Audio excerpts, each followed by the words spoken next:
Good morning. Ngasi se irai numit ko irai numit ye card ke message yeminar se irai numit ahambada number ko number se 71 lere aduga kaladana sky blue gumba kai gumba mana set pi be yare ko aduga amana irai numit su oire da ngasi se Diwali sore ko ma'am happy Diwali ko ahambada ado like khoirambase pung taruka minute taraga mangai mamangda kat du katla kat pi hore ko adui matungda amu keno tawragadi ꯄꯨꯡ ꯇꯔꯦꯠꯀ minute ꯅꯤꯐꯨꯃꯉꯥ ꯀꯣ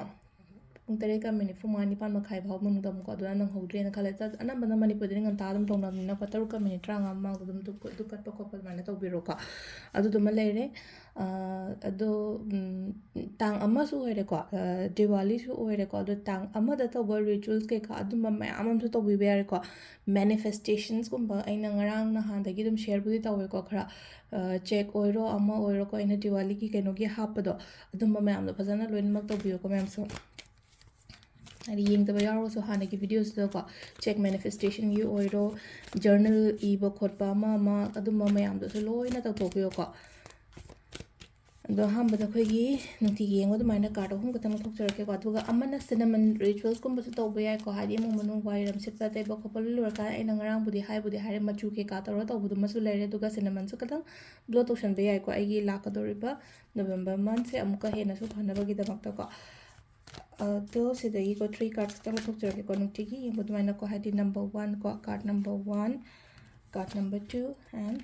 card number 3 ꯀꯣ ꯑꯍꯥꯟꯕꯁꯦ ꯈꯟꯁꯤꯔꯥ ꯑꯅꯤꯁꯨꯕ ꯈꯟꯁꯤꯔꯥ ꯅꯠꯇ꯭ꯔꯒ ꯑꯍꯨꯝꯁꯨꯕ ꯈꯟꯁꯤꯔꯥ ꯑꯃ ꯈꯟꯕꯤꯔꯁꯦꯀꯣ ꯑꯍꯥꯟꯕ ꯈꯟꯕꯉꯩ ꯌꯦꯡꯉꯁꯦꯀꯣ ꯑꯍꯥꯟꯕ ꯈꯟꯕꯉꯩꯒꯤ ꯑꯣꯏꯅ ꯅꯝꯕꯔ 1 ꯆꯨꯁ ꯇꯧꯕ ꯑꯣꯏꯅ ꯀꯔꯤ ꯑꯦꯅꯔꯖꯤꯁ ꯂꯥꯛꯀꯦꯅꯀꯣ ꯊꯣꯠꯁ ꯃꯌꯥꯝ ꯑꯃ ꯂꯩꯀꯣ ꯋꯥꯈꯜꯂꯣꯟ ꯃꯌꯥꯝ ꯑꯃ ꯂꯩ ꯑꯩ ꯁꯤ ꯇꯧꯕ ꯈꯣꯠꯄ ꯍꯥꯏꯅ ꯇꯧꯔꯒꯀꯣ ꯍꯥꯏꯗꯤ ꯈꯜꯂꯒ ꯍꯧꯖꯤꯛꯁꯦ ꯍꯥꯏꯇꯥꯔꯦꯀꯣ ꯈꯨꯠ ꯊꯥꯕꯗꯤ ꯉꯝꯗꯕꯅꯤ ꯈꯪꯗꯦ ꯈꯣꯡ ꯊꯥꯡꯖꯟꯕ ꯉꯝꯗꯕꯅꯤ ꯈꯪꯗꯦ ꯑꯗꯨꯃꯥꯏꯅ ꯇꯧꯔꯒ ꯂꯩꯔꯤꯀꯣ ꯑꯗꯨꯗꯨꯅ ꯍꯥꯏꯗꯤ ꯆꯪꯁꯤꯜꯂꯣ ꯁꯤꯒꯤ ꯄꯣꯠꯁꯦꯀꯣ ꯁꯤꯃ ꯂꯩꯔꯦꯀꯣ ꯑꯍꯥꯟꯕꯒꯤꯀꯣ ꯅꯝꯕꯔ 2 ꯈꯟꯕꯉꯩꯒꯤ ꯑꯣꯏꯅ ꯍꯥꯏꯔꯒꯗꯤꯀꯣ ꯁꯨꯝ ꯊꯕꯛ ꯈꯔ ꯑꯣꯏꯗꯕꯒꯤꯗꯃꯛꯇ ꯍꯥꯏꯗꯤ ꯈꯤꯇꯪ ꯅꯨꯡꯉꯥꯏꯇꯕ ꯈꯣꯠꯇꯕ ꯑꯗꯨꯃꯥꯏꯅ ꯈꯔ ꯂꯩꯅꯀꯣ ꯍꯥꯏꯗꯤ ꯅꯪꯗꯕꯅꯤ ꯈꯪꯗꯦ ꯑꯃꯅꯤ ꯈꯪꯗꯦ ꯅꯠꯇ꯭ꯔꯒ ꯑꯩꯅ ꯉꯥꯏꯔꯤꯕ ꯄꯣꯠꯇꯣ ꯍꯥꯏꯗꯤ ꯑꯣꯏꯔꯛꯇꯕꯅꯤ ꯈꯪꯗꯦ ꯑꯗꯨꯒꯤꯗꯃꯛꯇꯀꯣ ꯑꯅꯤꯁꯨꯕꯁꯤꯅꯀꯣ ꯑꯗꯨ ꯁꯤꯗ ꯂꯩꯅꯀꯣ ꯍꯥꯏꯗꯤ ꯈꯟꯖꯟꯒꯅꯣ ꯉꯁꯥꯏꯒꯤ ꯌꯥꯈꯤꯗ꯭ꯔ ꯄꯣꯠꯇꯨꯗ ꯍꯥꯏꯗꯤ ꯑꯃꯗ ꯌꯥꯗ꯭ꯔꯒꯁꯨ ꯑꯃꯗꯗꯤ ꯁꯣꯏꯗꯅ ꯌꯥꯒꯅꯤ ꯍꯥꯏꯕꯒꯤ ꯑꯗꯨꯃꯥꯏꯅ ꯈꯟꯕꯤꯌꯨꯀꯣ ꯋꯥꯈꯜꯁꯦꯀꯣ ꯅꯝꯕꯔ 3 ꯀꯣ ꯅꯝꯕर 3 खितंग कन्फ्यूजन्सगुम्बा लेबदो सुमाय लेवा कन्फ्यूजन चफम खंगदबा तोफम खंगदबा नुंगाइतबा खोतबा मैम थबा इंगांग तोनिंदबा खोतबा अमाइ तोरगा लाइको अदो सुम सिगी मैम से इमोशन से कंट्रोल तौबा ताइना कोइना पूर्णिमा थाशीगुम्बा लापसे खरसु सेंसिटिव होइबा हेनबने खोइसे को इसासे अमक अदुदुनसु अनंबने को हादि थाशी निना कोइ केनोसे को हादि करी